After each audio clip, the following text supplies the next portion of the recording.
the markets that have the most to spend on innovation, advice, on consultancies, et cetera, sometimes just make the least progress, right? Because you can get swamped in frameworks, and I think like you have to take action.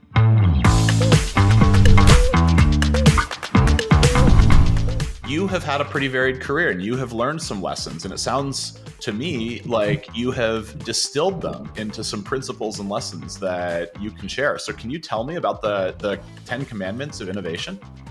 Yeah, well, that was kind of like a fun project I did about a year ago, and my name is Moisés, so I will have to come up with the Ten Commandments, and I'll be happy to share them with you. We won't go through the whole thing here. We have some of them in YouTube, but the first one is "Thou shalt define a purpose," and that talks about the importance of really creating a strategy that is meaningful in the world.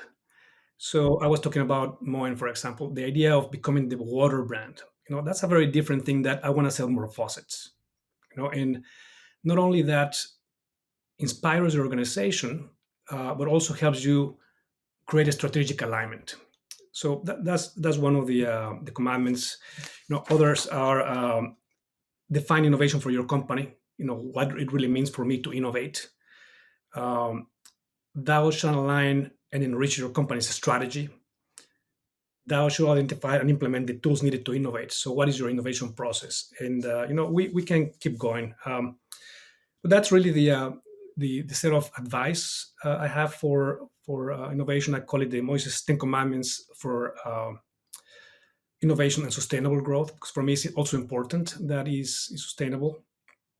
And I also would like to share a little bit of other tools that I brought to the market in terms of learning how to innovate.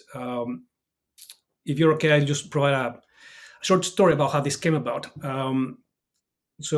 Before I left Whirlpool, we had a lot of people benchmarking Whirlpool for innovation practices, and turns out that University of Notre Dame is very close to Whirlpool. So a partnership was formed to create a program to certify corporate leaders in the innovation practices.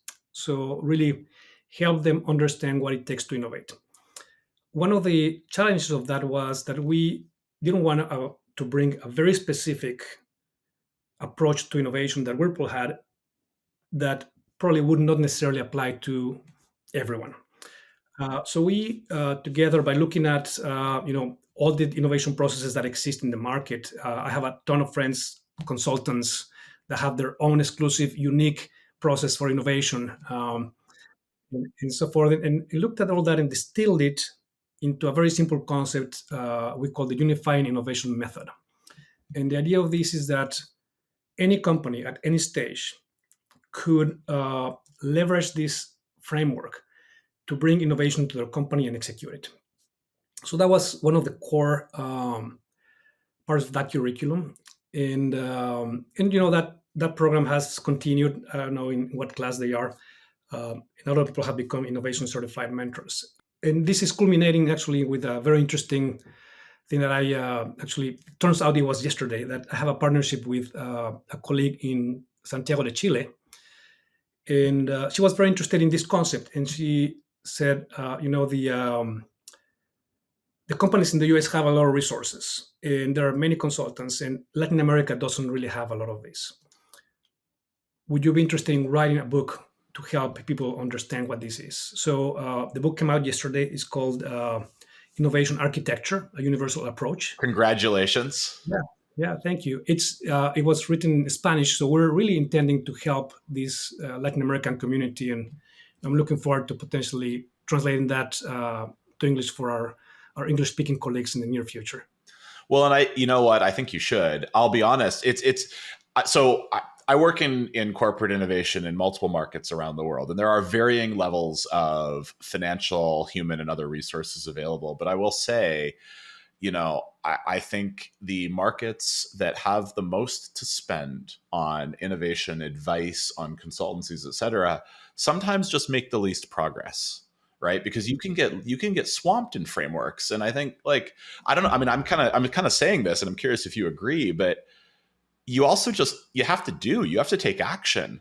And I feel like a simple playbook with a couple like step-by-step principles, like, hey, you know, paint by numbers 1, 2, 3, 4 to learn the pattern might be a little more useful than a 12-month Big Five Yeah. consultancy study. Yep, that was the intent. So, actually, that process has been implemented with a few companies in Latin America by Sandra Diaz. She's the head of Ematrix. That's the company that launched it. And that's what she's found. And she's primarily helping, smaller companies, startups, public companies. So it has proven that this is truly a universal approach, which we're happy to share with everyone. Amazing, and we'll make sure we link to all this in the show notes, especially for the Spanish speakers in the audience or the people who want to practice.